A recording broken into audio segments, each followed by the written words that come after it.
So the things that are happening in the world today, Hong Kong, now, I'm not looking to work in Hong Kong, but I read the other day that real estate prices have boomed by 65% in Hong Kong. How long can that bubble last? Not long. I'd say real estate in Sydney's, going downhill, as it is on the far north coast. So it's just a correction, won't last forever. But will that affect your market if your market is real estate agents? Yes, it will. They'll be looking for different strategies, won't they? How much material have you already written or sourced on your area of expertise? Here's a really easy tip for writing. If I was to interview Kerry for 2 hours, and the interview is basically, I'd say to Kerry, what are the 10 biggest areas or biggest mistakes people make in your specific area? And Kerry says, well, they're these. And I go, okay, let's talk about those. And we just had a conversation. So we're recording it into, well, it could be a video, but it could be just a guy at the thing I was at last night just had a snazzy little whatever with a microphone, and I said, could you send me that file? And he said, yeah, great. So we record it. I end up with a small file.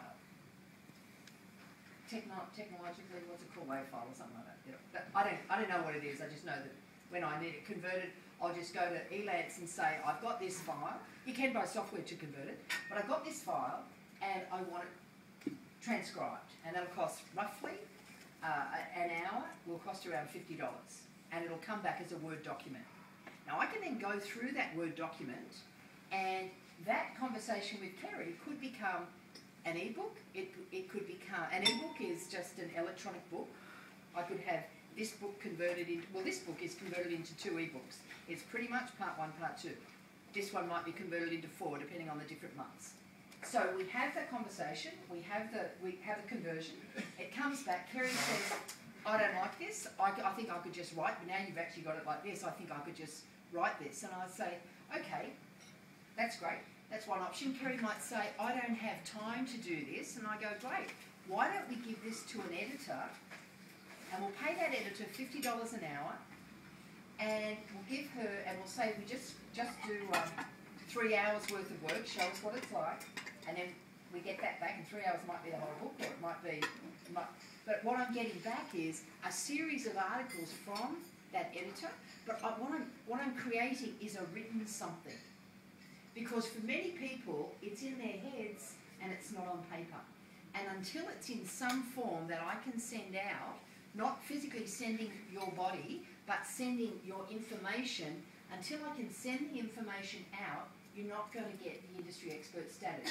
Because people will hear about you, but they may not be able to come and see you at the time that you're available. Okay, that makes sense? Yeah? So, really simple way of writing.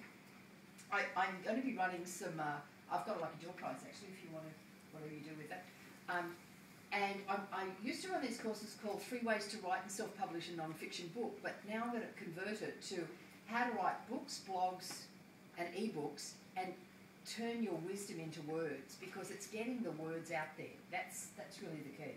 You do anything special around copyright or that sort of thing? Protection?